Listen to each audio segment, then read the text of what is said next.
I've been meaning to make a video about bi and panphobia since it's a massive problem within the LGBTQ+ community. Who here didn't get the memo? Raise your hand if you didn't get the memo. Big bullshit. Basically, the LGBTQ+ community, movement, or whatever you want to call it, isn't an exclusive club. I'm triggered. You didn't know? You didn't know that your oppression doesn't make you better than everyone else. When will you learn? You didn't know that you shouldn't leverage your oppression to exclude those who are literally just trying to live their life. When will you learn? If anyone can be LGBTQ+, then no one is special. Then your actions have consequences! Did no one tell you that that is the entire point? The whole point is to normalize different sexualities, gender identities, gender expressions and bodies. Who's valid and who's more oppressed doesn't matter in most conversations. Tell me now! What you have to understand is that this constant infighting only benefits homophobes, transphobes, acephobes, etc. Is a nightmare! There's a reason it's the LGBTQ+ and not the lesbians, the gays, the bis, the trans, and so on. We're united Oh, say, can you see? because we share an end goal. That is, allowing everyone to be who they are without fear of discrimination or alienation. Alienation? This whole tendency to look sideways on one group of people and wonder if they really belong in the community will only lead to our downfall. Because it makes no difference to those who want to take away our rights. There's groups of LGBT people that are trying to separate themselves from the trans community, which then technically makes the bi people the odd one out. Bi is short for bionicles. What if a bi person ends up in an opposite sex relationship? Doesn't that make them privileged? They have straight privilege, don't they? Straight up your mum's P-word. Maybe the LGs need to drop them too. After all, they don't really understand the struggle. I hope you see where I'm getting at. There's a lot that sets us apart, but we also have a lot in common, such as the goal to live as our authentic selves, and that's just why we're united rather than fighting over who's more oppressed. Let me rephrase that for those who didn't catch it. ape together strong. Ape together crush oppressor. Ape together happy. Get it? Get it? You get it? You get it right. We're not just supposed to be this special little group of special people that are special unlike the straights and the sissies. Although I enjoy poking fun at the cisheads every once in a while, I don't actually hate them. I have cishet friends and they're just like me. I mean, sometimes.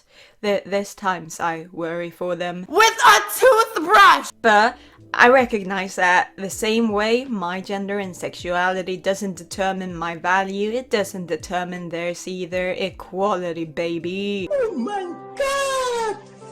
Wow! I might have a different experience and perspective on things compared to them, but there's actually those out there that are willing to learn and stand up for you. I love you guys. They're out there, they're our friends, and I'm not saying this to be like, not all cisheads. Cis is a slur and straights are oppressed. I'm saying this because some of y'all take this too far and end up shooting yourself in the foot. I got a gun.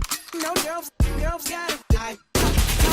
So basically, I was on Twitter. First mistake. Naturally, where all bad things and horrible takes take place. When will you learn?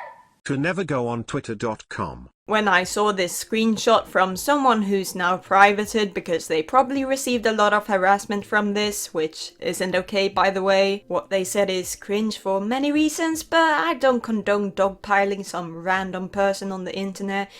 That's why I'm not including their name, because they're just some rando, and I don't want anyone to go look for them, because quite frankly, if we were to attack and quote-unquote punish anyone that thinks like this, we would probably have to fight the majority of people, because these beliefs are seemingly more prevalent than I'm comfortable with. I'm triggered. I've chosen to focus on this tweet simply because they've managed to encapsulate everything I think is wrong with the LGBTQ plus community. So if you're standing up, please take a seat, because this is gonna hit you like a...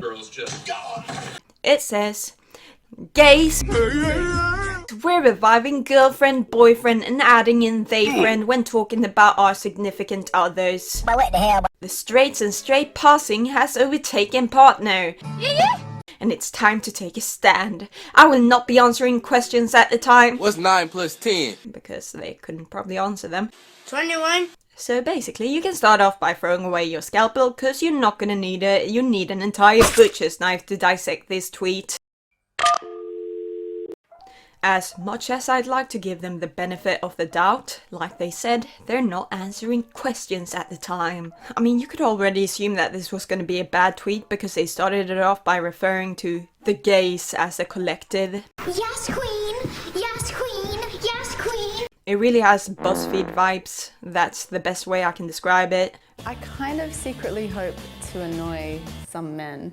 Not to be nitpicky, just kidding, I love to nitpick, but they friend implies that non-binary people always use they them pronouns, which they don't. I get it's a little quirky joke, hehe, a little bit of queer humor, am I right lads? However, I just wanted to get that on the record. Pronouns doesn't equal gender.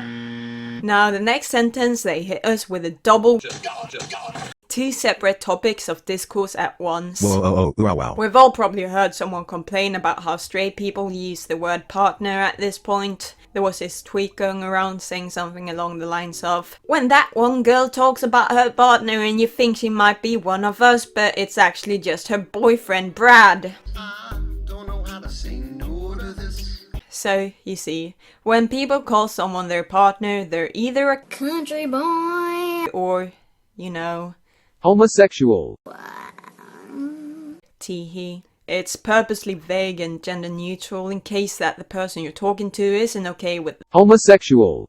or it serves as a substitute when you've got a gender non-conforming significant other that prefers gender neutral language.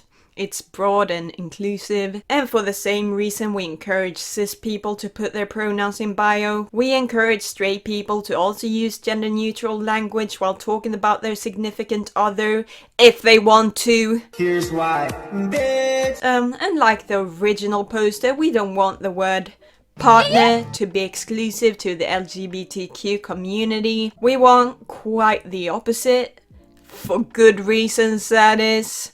It protects people. Not everyone are safe being openly gay or in a same-sex relationship. So, if we only ever assume that someone is gay when referring to their partner, that would put those at risk.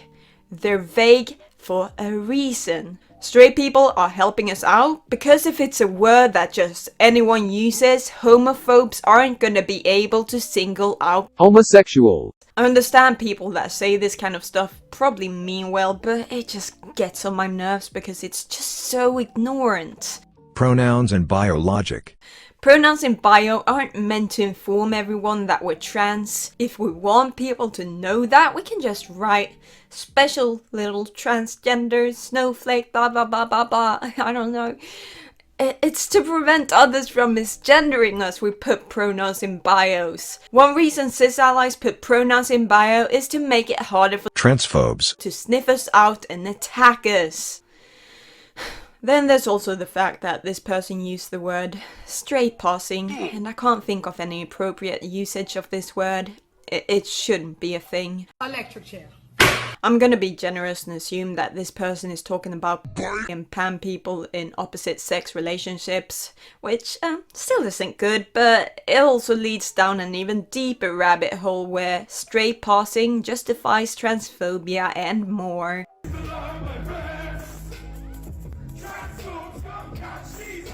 This community has a tendency to undermine others' struggle, even when it accomplishes, let me check my notes, nothing. Unless the goal is to piss literally everyone off and unironically compete in oppression Olympics, then congratulations, you've achieved that. What's wrong with you?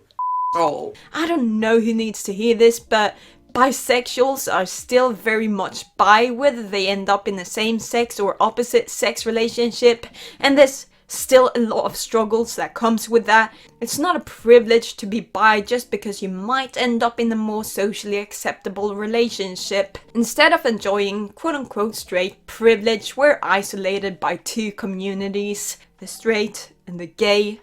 No one likes us. It's always like that. No one likes me. Give me $200. I swear, soon people are gonna say that single gay people have straight privilege because they're not in a gay relationship at the moment. Calling it straight privilege is seriously so dismissive of bi and pan people's experience, cause it's not as simple as half straight and half gay. Do these people think we're wholeheartedly accepted by the straights when in an opposite sex relationship? Logic. I'm sure everyone is already aware of the fetishization of bi girls at this point. Straight, sometimes homophobic, most often homophobic, men aren't disgusted or feel threatened by their girls' attraction to other girls. They find it hot, and not in a good way, by the way. They don't feel threatened by the thought of their girl making out with another girl because they don't take gay relationships seriously. It's the same way that some guy will tell a lesbian that she just hasn't met the right man yet, or that one night with him could change her mind. Disgusting! Yo, and don't even get me started on bi men. I've heard way too many girls express disgust of bi men, saying that they would be turned off by it. I mean, I'm not gonna force you to sleep with someone if you're not turned on by them, like who am I? Of course I'm not gonna do that. What I'm gonna do though is talk crap about you online. I understand that you can't control what you're turned on and off by, but the fact that a man being attracted to men and women affects you in any way is just extremely bizarre to me. If a man likes to have his bungus stimulated every once in a while, then how does that affect you unless he's telling you to stimulate his bungus? It's seriously on the same level as kids accusing each other of having cooties. The girls just don't want to risk getting bungulords. Even then, Cops are a myth. Everyone is a bottom. saying straight passing is also kinda transphobic. There's trans people who have transitioned and are now living stealth in a straight relationship. For this wet-ass P-word. To the outside world, they might look like a cishet couple, and I trust that you can come to your own conclusions. Then there's trans people like me. Hello, I'm Miles, and I don't pass. At least not as a grown-ass man I am. Bruh. One time, I had an old woman yell at me, calling me young man, and that actually made my day. More often than not, people just assume I'm a butch lesbian, and I wouldn't really call that straight passing. So, if I kiss a guy out in public, would that make me straight passing? Is this solely based on aesthetic? Cause that's kind of a problem. Do you see how that's a problem? This might be news to some of you, but I occasionally have thoughts. I like to think every once in a while. Sometimes I think too much. It's often regarding my belief system. It's very important to me. I try to understand how others and I fit into the bigger picture, what purpose it serves, what's most logical and what's helpful. As some of you might know already, when I was younger I subscribed to more true scummy beliefs, unfortunately. It really doesn't matter. I also feel it important to mention that I never harassed anyone that didn't fit into my worldview. I didn't push it upon random trans people that didn't fit into my definition of trans because I have manners and better things to do, unlike some of y'all. I'm not a shit person. Regardless. It was just my way of trying to make sense of my own otherness and how to navigate it. As I grew older, I began realizing that I've always put too much emphasis on oppression. There's many ways oppression may present itself. Socially, medically, systematically, economically and so on. If our common goal is to fight all oppression, then it doesn't matter who experiences what, because at the end of the day, queer liberation is about allowing each individual to be who they are without fear of judgment. Like this big bullshit. I don't care if you identify with xenogenders, use neopronouns, you don't want to physically transition, if you're aro/ace or literally whatever. If you identify with the label queer, it makes you happy, then I'm not gonna tell you you don't belong. To put it short, all this discourse could have easily been avoided if we all minded our own business and all agreed that everyone deserves respect and to be understood. Straight passing is absolute BS. BS AF. Queerness isn't always visible. Stop comparing oppression. It's not helpful at all. I'm just so tired. If you're watching this and for any reason feel excluded from the LGBTQ+ community because of your identity, don't worry about it, we all do. There's always going to be someone who's suffering more than you. That doesn't invalidate your struggles. That might sound discouraging to some of you, but to me it's liberating knowing that there's nothing I could have done right to begin with, so I might as well just be myself and be happy. Being trans, there's always going to be someone who takes issue with my sexuality. If I like men, then I'm just a girl who fetishizes gay men to the point where I want to be one. If I like girls, then I'm a lesbian who thought transitioning would solve my problems with homophobia and all of that, instead subjecting myself to transphobia. Absolutely brilliant. I'm the Joker, baby. That being said, if you want to help me Irreversibly damaged. my body, you can donate to my Ko-Fi since I've got a top surgery consultation the 1st of April. Subscribe if you haven't already, like this video, comment your thoughts, or let me know what your favorite dessert is. Mine would be a really doughy croissant, really soggy and stuff. I want to eat it and wonder if it's even baked at all. Most people find that disgusting. I just like the texture. Also, follow me on Twitter and Twitch. Turn on all notifications because you definitely don't want to miss maybe my next video if I even go through with it. That's all. See you. Bye.